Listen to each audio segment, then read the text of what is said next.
Diyos maray na hapon tabi sa indo kabos mga tugang and welcome na naman po sa satuyang programang Marhay na Hapon with Father Butch Bombase OP ng University of Santo Tomas Legazpi. Ngunya na aldaw ning Huwebes, petsa 22 kang bulan ning Pebrero 2024. At ngunya na aldaw mga tugang, ini po sa long tape as live kasi igwa kaming meeting ngunyan sa hospital ng UST Legazpi. At gusto ko lang pong tawang kamo ning siyempre patara-tara. And by the way, pwede po kamo magduman sa DCGB News Online or duman sa indong mga paboritong 729 kHz sa DCGB po sa pihitan ng inyong mga radyo. Anyway, ngunyan mga tugang sa tuyang sineselebrate ang Chair of Saint Peter. Okay? So, upuan. Sabi nga, luklukan. Alam niyo mga tugang, kumadyang kamo sa Cathedral Baga, digdi sa Legazpi, dyan yan sa Old Albay, igwa dyan yung tukawan. Tukawan ni Obispo. Okay? Chair of the Bishop ang tawag yan, Katedra. Okay? Chair po ang ibig sabihin yan. Pero sa Roma, mayroon din, yan po ay simbolo ng authority, upuan. Kaya may pwesto. Kasi pag may upuan, may pwesto. Kaya ngunyan, sa tuyang sineselebrar, siyempre sa pwesto, kaiba na po yan ang position and power. Alam mo, saro sa mga magayon na talagang sa tuyang na tatamasa, kasi mayroon tinatawag na church authority, kita sa Katoliko, dain kanya-kanya. Kasi mayroon tayong magisterium, mayroon tayong Santo Papa, may sinusunod kita. Kaya nga, yung chair na yan is a center of unity. At kaya nga pag ang Santo Papa ay nagtuturo, siya ay nakaupo, hindi siya nakatayo. Doon sa kanyang upuan. Okay? Apo yan, Chair of Saint Peter. Bakit mga tugang iyan ay mahalaga? Sapagkat yan po ay sumasagisag tungkol sa tinatawag natin authority and unity. Kaya maimportante mga tugang iyan. Kaya di kita nagkakanya-kanya sa satuyang simbahan. May sinusunod kita. Kasi yun nga sa tuya na mark of the Catholic Church is one holy, apostolic, and Catholic Church. Yun, okay? One. So yan po, of course, God is one, Jesus Christ is one, and then nagkakaisa lang tayo lahat.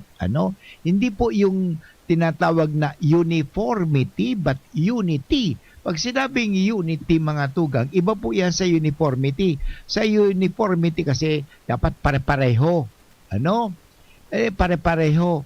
Yan ang uniformity. Sa unity, pagkakaisa, kahit na tayo nagkakaiba. Yun. Bakit tayo nagkakaisa? Sapagkat tayo sumusunod sa iisa, isang Diyos at isang Kristo na ang pinamahala ni Kristo sa simbahan ay walang iba kundi si Pedro. Kaya magayon mga tugang, siguro basahon ta ang ebanghelyo sa aldaw na iniho ng Huwebes, petsa 22 kang bulan ning Pebrero, na kung saan sa tuyang sineselebrar ang kapistahan na Chair of Saint Peter, kung sa Tagalog, luklukan ni Apostol San Pedro. Okay mga tugang, ini po ang ebanghelyo sa aldaw na iniho, hali sa ebanghelyo ni San Mateo, kabanata 16, talata 13 hanggang 19. At syempre, digdi kita makuha ning paliwanag. Kasabi ko nga ni araw-araw, ang mabuting balita ay talagang nagtataw sa tuya ng inspirasyon, mga tugang. At the same time, ang mabuting balita, diyan kita, sabi nga ni, humuhugot ng lakas at ng pag-asa. Kaya magayon talaga mga tugang. Okay, basahin ko mga tugang ang ebanghelyo o mabuting balita o maray na balita ngunyan na daw mula nga sa Matthew 16 verses 13 to 19. Noong panong iyon, dumating si Jesus sa lupain ng Caesarea ng Pilipos. Tinanong niya ang kanyang mga alagad, sino raw ang anak ng tao ayon sa mga tao? Unang tanong. At sumagot sila, ang sabi po ng ilan ay si Juan Bautista kayo. Sabi naman ng iba, si Elias kayo. At may nagsasabi pang si Jeremias kayo o isa sa mga propeta. Pangalawang tanong ni Jesus ito sa kanila. Okay, kayo naman. Yan, pangalawang tanong. Ano ang ibig o anong sabi ninyo? Ano, what can you say about me? Parang sabi, sino ako? Tanong niya sa kanila. Sumagot si Simon Pedro. Kayo po ang Kristo, ang anak ng Diyos na buhay. Sinabi sa kanya ni Jesus, mapalad ka Simon na anak ni Jonas, sapagkat ang katotohanan ito'y hindi inihayag sa iyo ng sinumang tao, kundi ng aking amang nasa langit. At sinabi ko naman sa iyo, ikaw ay Pedro. Ibig sabihin bato. O, ang pangalan kasi Simon, bako man talagang Pedro. Ngunyan, tinawag na siyang Pedro.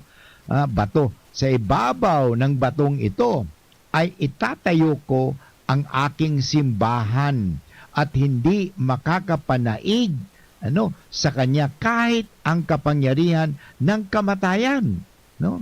Binigyan ng kapangyarihan si Pedro. Ibibigay ko sa iyo ang mga susi ng kaharian ng langit. Ang ipinagbabawal mo sa lupa ay pagbabawal sa langit, at ang ipahintulot mo sa lupa ay ipapahintulot sa langit. Mga kaibigan, ito po ang mabuting balita sa araw na ito na ating sineselebrar o ating pinagdiriwang ang kapiyastahan ng luklukan o Chair of St. Peter. Ngayon na aldaw na 22nd day of February. Okay? Napakahalaga mga tugang sapagkat sinabi ni Kristo mismo kay Pedro, hindi niya sinabi kay Juan. Iba naman sinabi ni Jesus kay Juan, alagaan mo anak ang nanay ko. Yung sa Calvary baga sinabi ni Jesus kay Saint John the Evangelist, hindi ba? Okay, behold thy son. Okay, behold thy mother. Son, behold your son. Okay, so yun mga tugang, kay Juan naman yun. Pero kay Pedro, iba ang pagkakasabi ni Kristo. At sinabi ni Kristo, ikaw ay Pedro, at sa ibabaw ng batong ito ay itatayo ko ang aking simbahan. At pinangakuan pa si Pedro ni Kristo na hindi makakapanaig.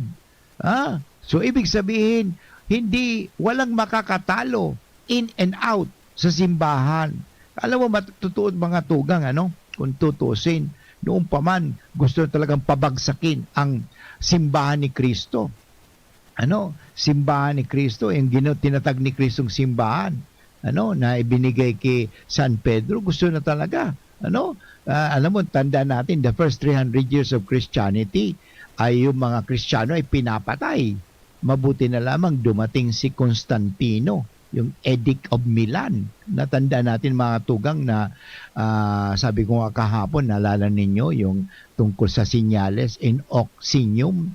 Okay? In this sign, you will conquer. Okay? Kaya nga nanalo si Constantino, kaya pinayagan niya yung mga Kristiyano na lumabas na sa katakumba at magkaroon na ng mga basilika, magkaroon ng simbahan. Huwag na silang matakot. Pwede na lang maipahayag ang kanilang pananampalataya publicly. Kasi dati pinapatay po yun mga Kristiyano, binabahog sa leon at sa tigre. Grabe talaga mga tugang noon. Kaya masasabi natin ng mga Kristiyano nung panahon talagang matatapang, hindi mga duwag, na ibig sabihin talagang naninindigan, kay Kristo ang mga Kristiyano.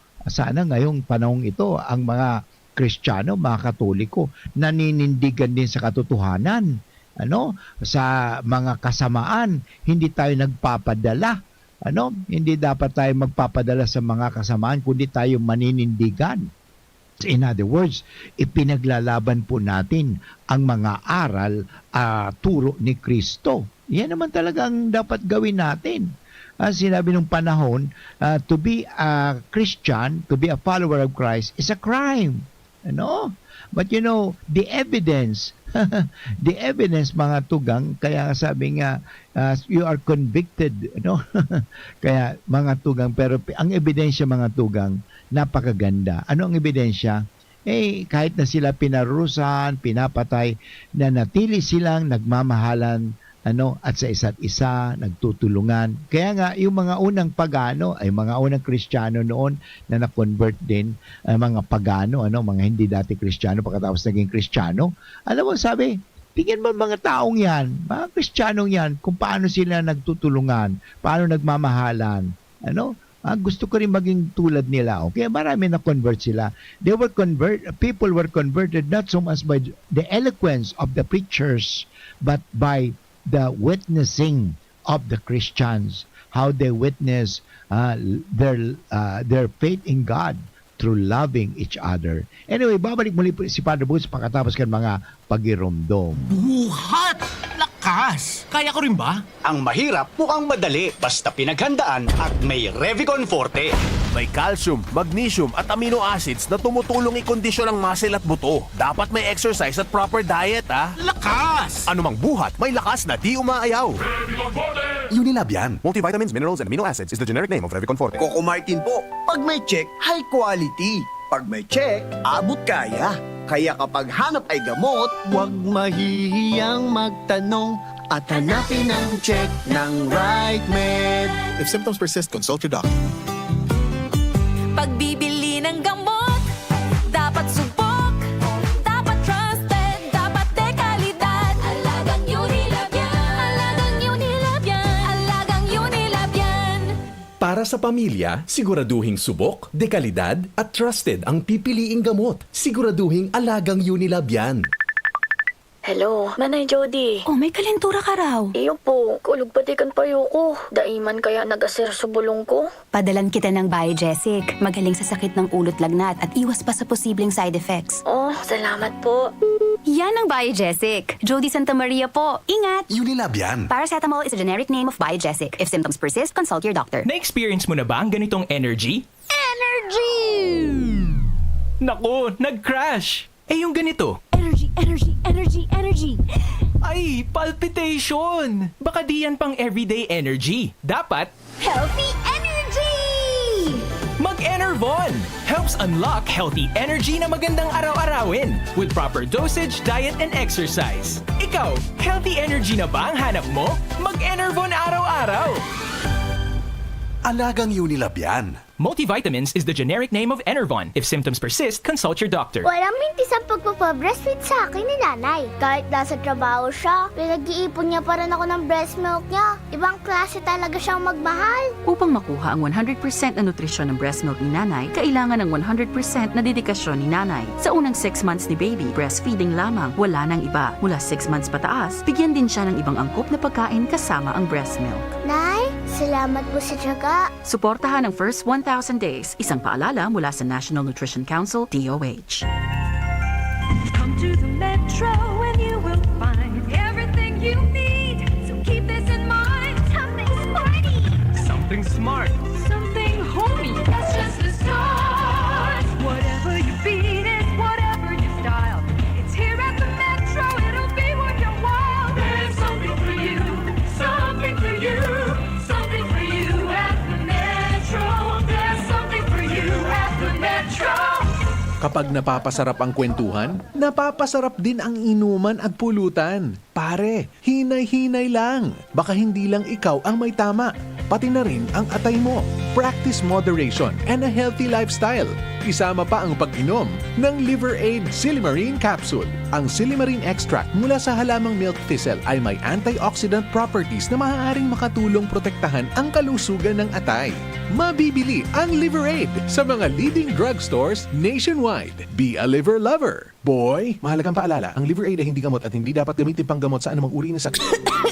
Ubo, premang nakabara, hirap sa paghinga. Dapat may dalang ginhawa. Kaya lagi kong bitbit, Plemex Forte Capsule. Ang Plemex Forte Capsule ay gawa sa halamang lagundi. Ginhawa sa ubo at hika. Magaan dalhin, madaling inumin. Plemex Forte Capsule. Basta Lagundi, Plemex. Vitex Lagundo L is the generic name of Plemex Forte. If symptoms persist, consult your doctor. Tanggal ang plema, tigil ang ubo. Maluwag ang paghinga sa Plemex Forte. Basta Lagundi, Plemex. Ang Plemex Forte Lagundi Capsule ay mabibili sa pangunahing butika o drugstore na malapit sa inyo.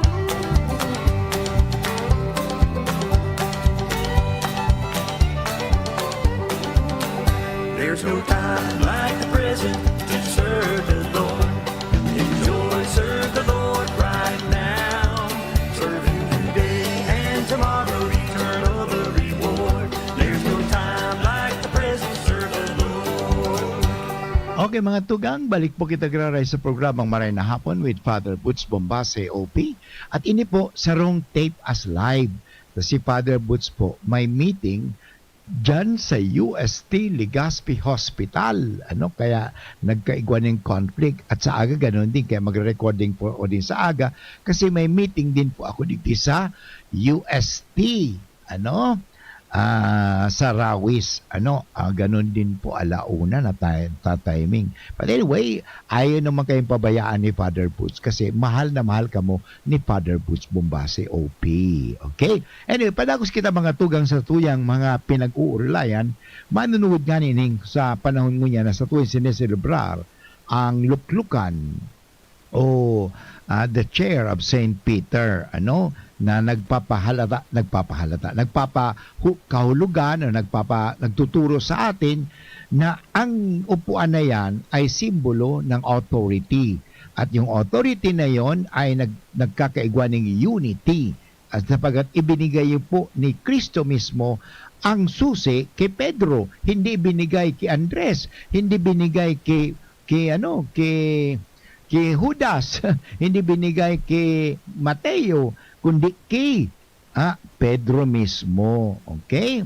Sabi nga ni Kristo na ikaw ay Pedro at sa ibabaw ng batong ito, itatayo ko ang aking simbahan.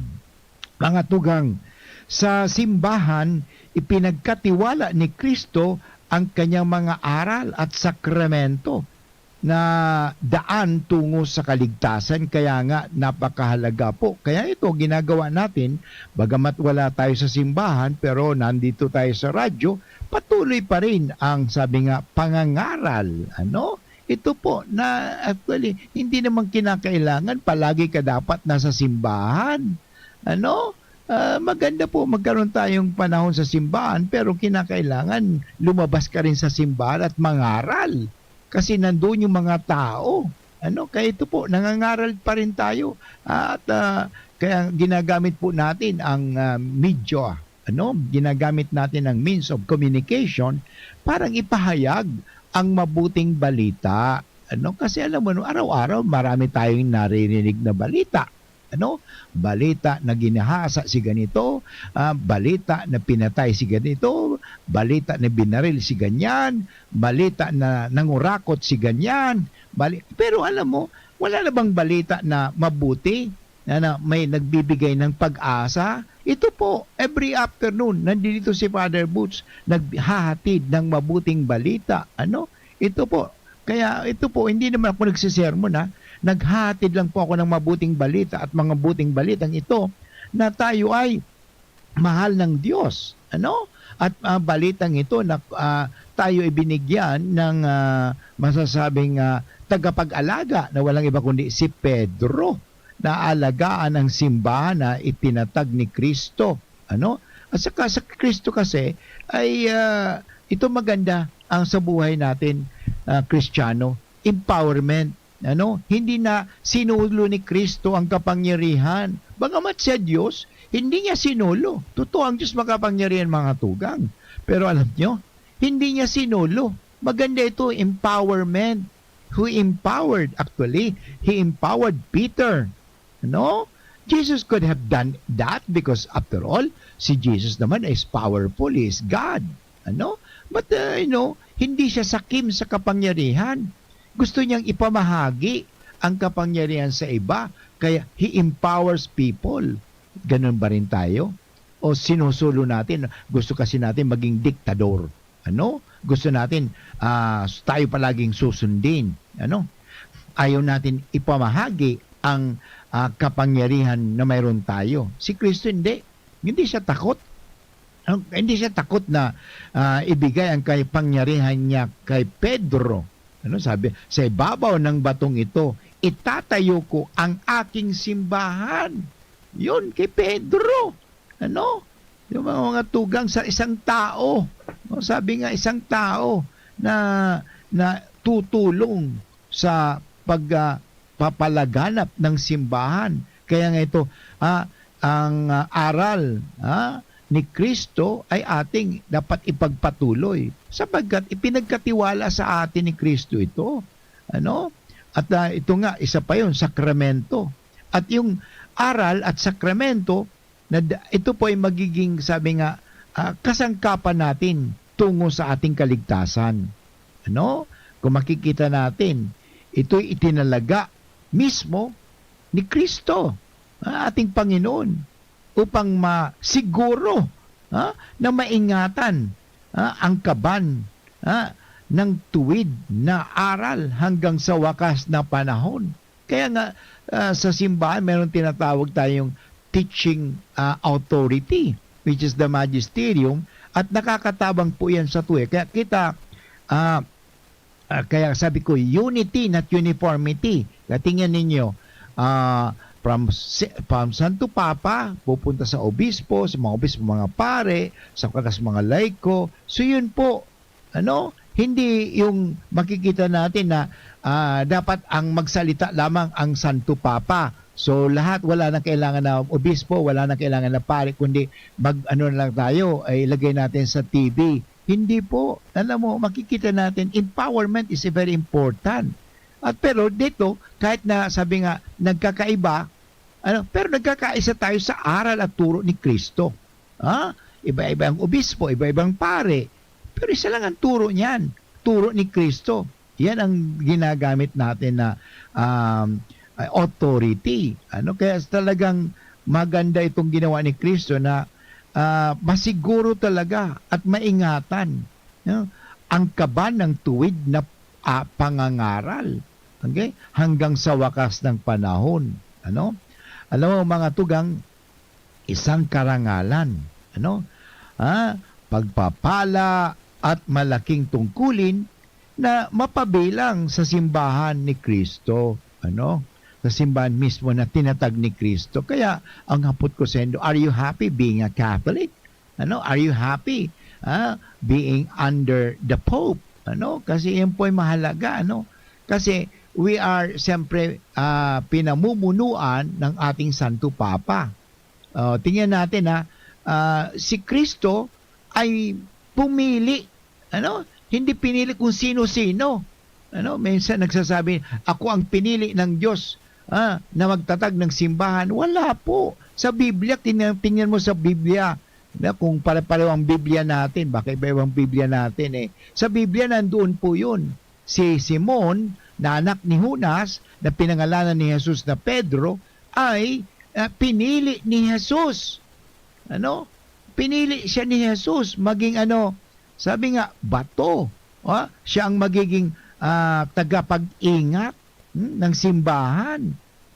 At sinabi pa dito, maganda ito ito, binigyan siya ng authority. Ibibigay ko sa iyo ang susi, tingnan mo, ng kaharian ng langit. Ang ipagbabawal mo sa lupa ay pagbabawal sa langit. Ang ipahintulot mo sa lupa ay ipahintulot sa langit. Authority, binigyan siya ng kapangyarihan. Pero ang mga katugang nito, meron ding protection. Ano sabi ni Kristo? Hindi makapananaig sa kanya kahit ang kapangyarihan ng kamatayan. Tingnan mo, kahit ng kapangyarihan ng kamatayan. Hindi po. Alam mo, sa panahon noon, talagang gustong sirain ang simbahang Katoliko. May mga heresy, may mga taong simbahan na mga Kristiyano yan, pagkatapos sinisiraan. Pero hanggang ngayon, hindi masisiraan. Bakit? Ito po kasi ang pangako ni Kristo. Hindi makakapanaig sa kanya kahit ang kapangyarihan ng kamatayan o kahit anong kapangyarihan. Wala po. Tingnan ninyo, kahit naman sinasabi natin may skandal. Pero tandaan po natin, mga kaibigan, na ang simbahan ay binubuo ng tinatawag divine element and human element. At divine element dahil si Kristo ang nagtatag. Ngayon itinatag sa tao kay Pedro. So yun po the human element. Kaya nga tao tayo with our limitations, pero alam mo mga kaibigan, hindi talaga matatalo, madadaig, sabi nga nila, masisira kasi marami gustong sirain ng simbahan Katoliko. Una pa lang, sabi ko nga sa inyo kanina, una pa lang gustong sirain ng simbahan Katoliko. Papaano? Pinapatay ang mga Katoliko. Pinapatay ang mga Kristiyano noon, mga sumusunod kay Kristo.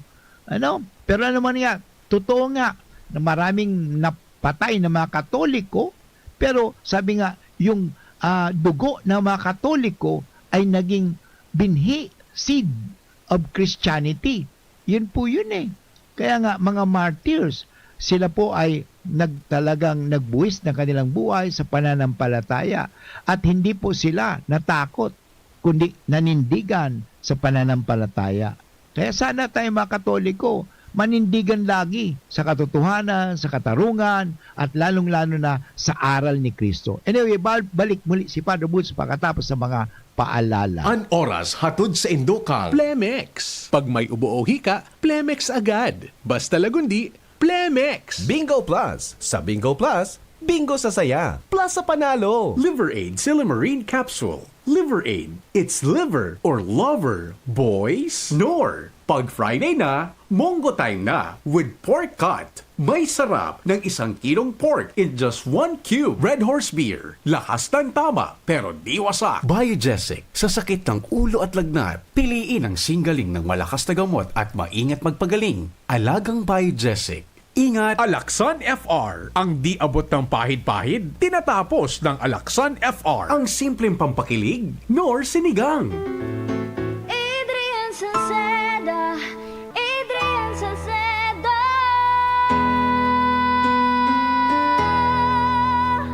Padagos ang pagtabang niya sa sato padabata. Yan sa tong alkalde sa banwaan ni Pulangi. Taon-taon kada ko lang mga naginibuhan niya. Idolo padabata si Adrian Salceda. Tunay na aki kang tercer distrito. Nonoy kap Adrian sa tuyang idolo. Adrian Salceda, padaba siya kan masa. Alcalde kan Pulangi, mayor nonoy kap ikana. Adrian Salceda, pag-asenso na matita. Banuan kan Pulangi, kay mayor nonoy kap. Tino, kunin mo nga yung salamin ko sa estante. Wala naman na. Gamitin mo kasi mata mo. Mahirap pag nagkakaedad na. Makatutulong ang lutein na nagbibigay ng proteksyon sa retina ng mata. Lutein na nasa Optin. Sa araw-araw na pag-inom ng Optin Lutein Capsule, may karagdagang nutrisyon. Sabayan pa ng tamang pagkain at exercise, malinaw ang pakinabang. Nakita mo na. Ang alim. Naku po, malilimutin pa. Optin, kitang-kita ang kalusugan. Ang Optin ay mabibili sa inyong suking drugstore. Mahalagang paalala, ang Optin ay hindi gamot at hindi dapat gamitin panggamot sa anumang uri ng sakit. Attention! Attention!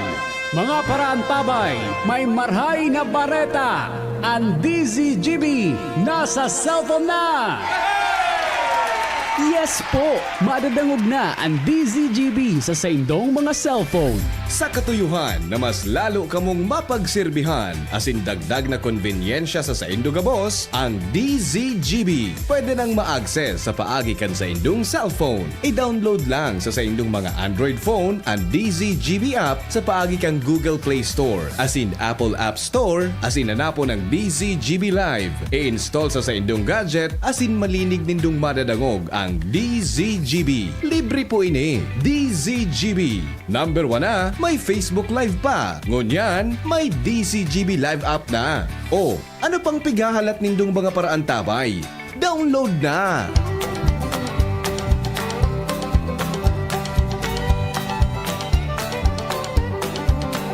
There's no time like the present to serve the Lord.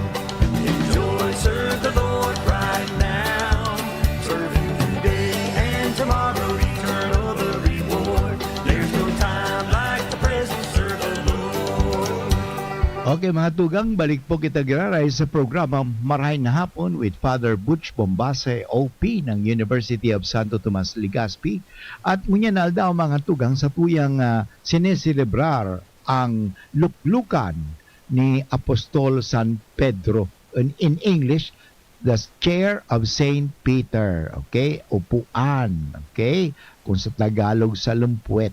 Okay? So, ibig sabihin, yung simbolo lang po yan, the authority and unity of the church. Kaya mga kaibigan, mula kay San Pedro Apostol, hanggang sa kasalukuyan, hanggang sa ngunyan, ang simbahan ay ginagabayan ng Santo Papa. Hindi tayo pinababayaan. Lalo ngayon si Pope Francis, napakaganda yung mga mensahe ni Pope Francis para sa atin. Makatao siya eh. Talagang magaganda ang mga niya. Although sabi nga, he is more often misinterpreted because alam mo, mahirap talaga na sa ikaw ay makatao, nami-misinterpret ka. Totoo po yun. Pero maganda yung sinabi, hindi ko makalimutan din, lalo sa mga pare, na ito, as a pastor, as a shepherd, you must smell like sheep. So, kaya dapat daw anong ibig sabihin? Maging malapit ka sa tao. Okay? So, kung ikaw ay nag-aalaga ng tupa, dapat mangamoy ka pa rin parang tupa. Naalala ko tuloy alam mo, isang pari namin, Dominican, si Father Hops T.O.P. Siya po ay matagal na naglingkod hanggang namatay doon sa Tala Leprosarium. Alam mo, ito nga sana maging santo din yun. But anyway, mga tugang nilalakad na nila. Na talagang banal ng tao yun eh. Alam mo ang ginawa niya?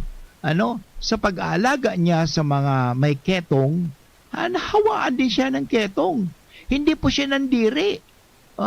Hindi po. Hindi siya. In other words, he was immersed. In other words, nagbabad talaga siya doon sa Tala Leprosarium. Hindi siya nang diri sa mga ketongin, kundi inalagaan niya yung ketongin, nagpapakumpisa, pagpapakomunyon, nagmimisa. Siyempre gawain pari po yun. At maliban sa gawain ng pare, naghahanap pa rin po siya ng paraan. Parang ang mga nurses, mga doktor, yung mga health services ay maibigay sa mga may sakit. Kaya nga, napakaganda po yun. Yan talaga ang dapat. Alam mo, ang ginawa ng ating Santo Papa, ganun eh. Tingnan niyo yung Santo Papa, marami nang pinupunta ng mga lugar. Hindi lang totoo, ang bahay niya nasa Roma, sa Vatican. Pero mga tugang, makikita natin na siya ay nakikisalamuha sa mga tao. Hindi siya aloof, hindi siya indifferent, hindi siya at a distance, kundi sasabihin po nga natin, nagbababad sa mga tao. Ganon din si Kristo, hindi ba? Kasi nga, si Kristo talagang sa tuyang modelo. Nasa si Kristo? Nandoon sa bahay ng Pariseo. Saan ba si Kristo? Nasa bahay ng mga makasalanan. Na kay Mateo. Nandoon sa babae na, sabi nga itong babaeng ito daw, mas makasalanan. Pero hindi niya pinandirihan, hindi niya nilalayuan, kundi talagang kanyang, sabi nga, sinisikap na magbalik loob sa Diyos. Yan po talaga importante sa buhay natin. Kaya nga, napakaganda po itong ginawa na tayo ay nagse-celebrate ng luklukan ni Apostol San Pedro, sapagat ito po hanggat sa ngayon nga, ito ay katunayan, nagpapatunay na tayo ay ginagabayan, hindi pinababayaan, inaalagaan ng ating Santo Papa. At ang Santo Papa natin ngayon, walang iba kundi si Pope Francis. Okay? Dati si Pope John Paul II, hindi ko rin makalimutan yun. Kasi nung namatay si Pope John Paul II, ngayon santo na, di ba? Saint JP2. Maganda talagang pakya. Saint JP2. Okay? Siya po ay talagang kahit hindi Katoliko, hindi Kristiyano. Naalala ko yung isang grupo ng mga Muslim doon talagang they acknowledge the Pope kasi nga hindi siya ostracize, hindi siya mapanghusga, hindi siya mapag-condemn, kundi mapagmahal. Alam mo, importante talaga mga tugang iyan. Kaya ginagabayan tayo ng ating Santo Papa sa pamagitan ng pangangaral, at lalong-lalo na sa pagbibigay sa atin ng halimbawa. Yan ang Santo Papa. Nagbibigay ng mabuting halimbawa. Kaya nga sabi nga, nakakatiyak tayo sapagkat ang Panginoon mismo ang nagbigay ng garantiya. Garantisado na po eh. Alam mo yung pangako ni Kristo, napakaganda eh. Ano yung pangako ni Kristo mga tugang? Na hindi makapananaig sa simbahan kahit ang kapangyarihan ng kamatayan o anong klaseng kapangyarihan. Kasi ang kapangyarihang Diyos ay mas dakila sa kapangyarihan ng anuman. Kaya napakaganda mga tugang. Talagang ito po ay aking masasabing talagang swerte tayo. Garantisado. Kaya ang sinasabi, yung simbahan mo ba ay talagang garantisado na tinatag ni Kristo? Yan. Ito talaga masasabi natin na hanggat sa ngayon, we follow the apostolic lineage. Kasi tingnan mo, una, yung four marks of the church, isa. Why? Because God is one, Christ is one. Okay, isa lang ang Diyos eh. Okay? At si Kristo, iisa lamang. Holy. Yun. Kaya ito nuturo sa atin, maging banal. Paano maging banal? Magmahal ka. Huwag kang manira ng tao. Huwag kang manakit ng tao. Okay? Huwag kang, sabi nga ni, talaga naman eh, huwag kang gumawa ng masama sa tao. Yun naman talaga eh. Kaya ang banal na tao, hindi gumagawa ng masama. Pag ang tao gumagawa ng masama, hindi siya banal. Ang tawag natin dyan na hangal. Yan mga tugang. Kaya maganda talaga. Garantisado ang simbahang Katoliko. Bakit? Ito may apat na, sabi natin, palatandaan o marka. Kaya mahalaga po ito. Kaya nagbibigay sa atin ng garantiya na hindi mananaig sa iglesia kahit pa ang kamatayan. Napakaganda yung binitawan ni Kristong salita kay Pedro na pangako niya na hindi ko kayo pababayaan. Tandaan natin mga kaibigan, nung inuusig ang mga Kristiyano nung panahon, the first 300 years of Christianity, even si San Pablo mga tugang, paano ba siya na-convert? Narinig yan tinig, Saul, Saul, bakit mo ako inuusig? Tanda natin, tanong ko, si Kristo ba ang inusig ni Saul? Ang pinatay ni Saul? Hindi. Yung mga Kristiyano. And that's why Jesus identified himself with the Christians. Napakaganda po mga tugang. Kaya garantisado.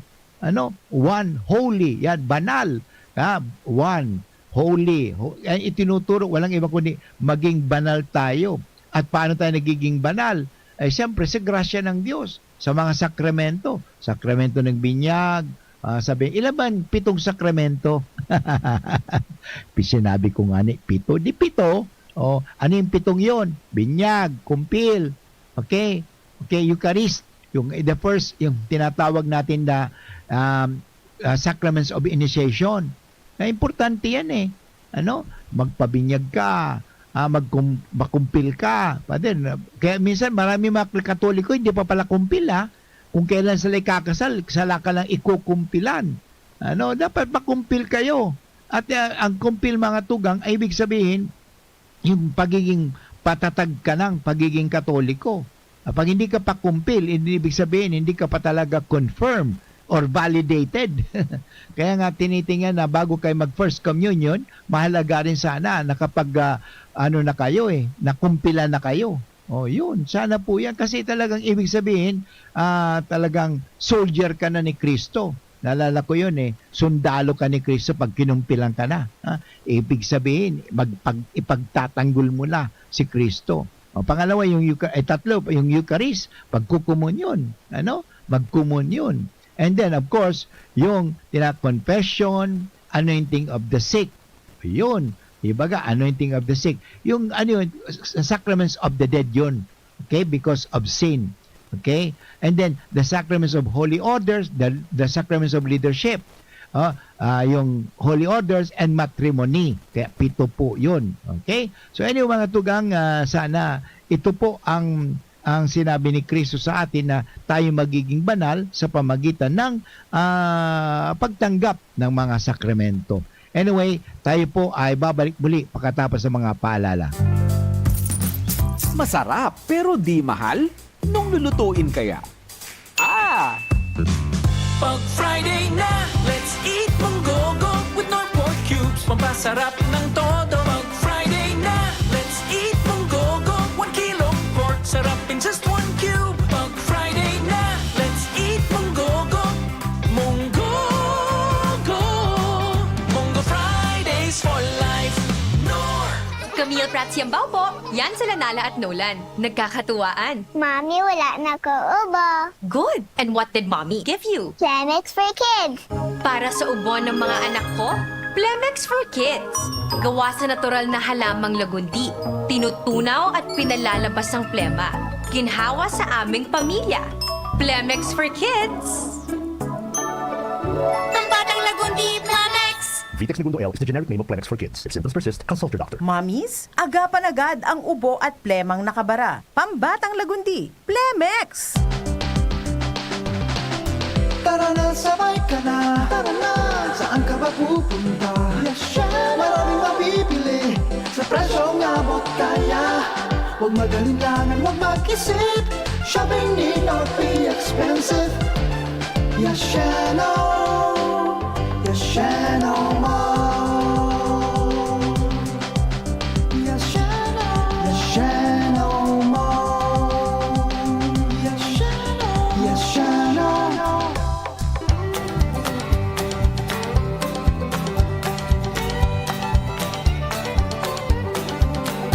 There's no time like the present to serve the Lord. Enjoy, serve the Lord right now. Serve Him today and tomorrow, eternal the reward. There's no time like the present, serve the Lord. Okay mga tugang, dumako na po tayo sa huling bahagi ng ating programang Marahin na Hapon with Father Butch Mombase, OP. Ngunya na February 22, sa tuyang sineselebrate ang Chair of St. Peter. At sinabi ko kasi bago, dugtungan ko sinabi ko kanina, na yun nga, one holy, okay?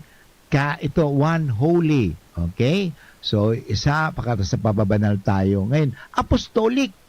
Apostolic, pangatlo po yun. Tanda ng ating simbahan. Apostolic, ibig sabihin, galing po sa Kisan Pedro, Apostol, Santo Papa. Yun. Yung siyempre, mamamatay si San Pedro, siya uli ng Santo Papa. Kung titingnan natin mga kaibigan, yung Santo Papa, marami na po yan. Sabi nga how many popes are there already? Okay? How many popes? Alam mo, sabi nga, mula noong kay Pope Peter, there are 266 popes, na nakalista doon sa Annuario Pontificio or tinatawag Pontifical Yearbook. Okay? Yun po yan. So, mga tugang. At doon sa may mga Santo Papa, may mga naging Santo Papa. Hindi lahat naging Santo Papa santo. May mga hindi naging santo. Kasi nga, siguro, alam mo, ang simbahan naman, hindi naman talaga natin ay totoo kahit banal.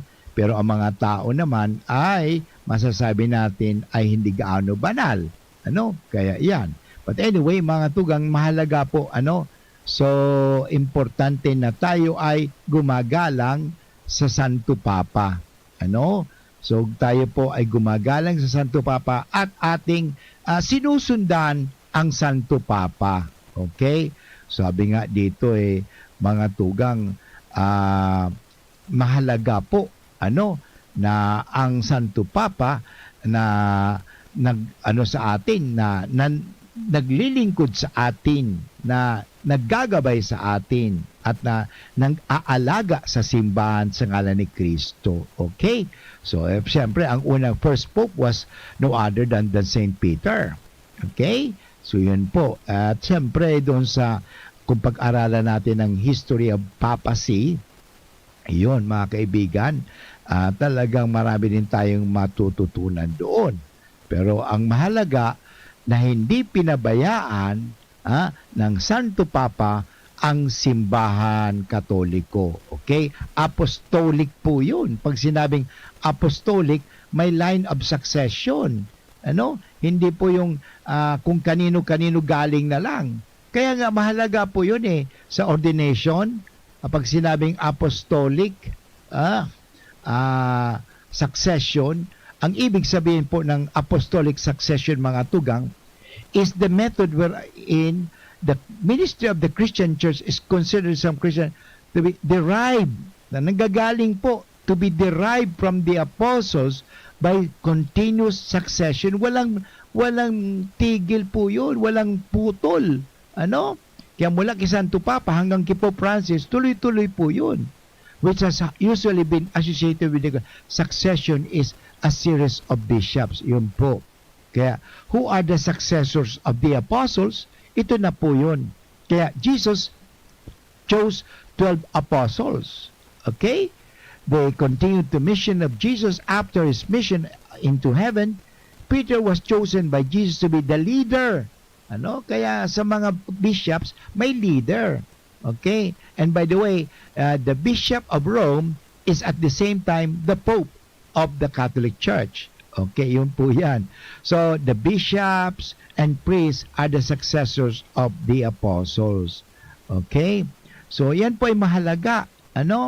Sabi nga, what is apostolic succession and why is it indispensable characteristic of the church? Importante po ito In order that the full and living gospel might always be preserved, dapat i-preserve talaga ito in the church, each of the 12 apostles left a bishop as his successor. Yun. Natandaan natin yan Thus, all priests ordained by the bishop in the apostolic succession are also part of the succession. Kaya may mga padi, part of the succession. Kaya, halimbawa, kung ang obispo na nag-ordain sa akin, hindi naman talaga walang apostolic succession, walang apostolic line, so hindi po ako sa apostolic succession. Okay, maliwanag po yan.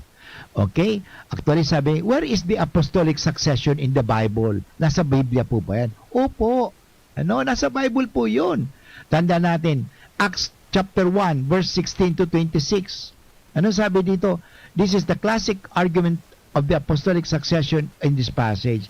Brethren, the scripture had to be fulfilled, which the Holy Spirit spoke before by the mouth of David, concerning Judas, who was guide to those who were arrested, for he was numbered among us and was allotted his share in his ministry. Okay? So yun po mga tugang yan. Okay, maliwanag yan. Okay? So, yun, example of the apostolic succession in the Bible. For biblical corroboration, look at Acts of the Apostles chapter 1, verse 21 to 26, where you will see the apostles immediately after Jesus' ascension actively, swiftly to replace the position left vacant by Judas' suicide. Yun, kaya tingnan mo, pinalitan kaagad si Judas. O yun, tanda natin mga tugang yan. O sasabihin natin, Father, ano yung apostolic succession? Iyon po ang ibig sabihin, sumusunod ka sa mga apostoles. Tanda natin, why is apostolic succession important? Importante because those who accept, ito tanda natin, apostolic succession as necessary for a valid ministry argue that it was necessary for Christ to establish a ministry to carry out his mission. In other words, nakalinya tayo sa apostoles. Okay? That he commissioned his apostles to do this. Okay? The apostles in turn consecrated others to assist them and to carry on the work. Kaya patuloy po yun. Okay? So, yun. of course, hindi po lahat na religion may apostolic succession. Bakit? Kasi unang-una, hindi naman sila naniniwala sa apostolic succession. Ano? Sabi nga dito sa nabasa ko do Baptists believe in apostolic succession? Baptists do not believe in apostolic succession. The apostolic office ceased with the death of the apostles daw. O hindi, ibig sabihin, nang namatay ang mga apostles, namatay si Pedro, tapos na ang simbahan. Hindi po nga. Kahit na namatay si Pedro, namatay ang mga apostles, patuloy pa rin because of the apostolic succession. Okay? It is to his church that he promised continual existence from the time he organized the first church during his earthly ministry until he comes again. Kasi yung papangako ni Kristo, tanda natin, binasa natin kanina, hindi ba? Hindi makapapanaig sa kanya kahit ang kapangyarihan ng kamatayan. Ibig sabihin, kahit mamatay ang mga apostoles, patuloy pa rin po ang simbahan ng Katoliko. Hindi po nawala ang simbahan nung namatay si Pedro. Kaya yun po ang ibig sabihin. Sana naintindihan po ninyo yan. Kaya bilang miyembro ng ating simbahang Katoliko, tayo ay inaanyayahan magbahagi ng anumang kakayahan natin. At inaasahan maging mga masunuring anak na tumatalima ng buong puso. Tayo maging masunurin sa mga turo ng mga apostles, at ng ating Santo Papa. Okay? Ang ibig sabihin naman ng Catholic, ibig sabihin universal.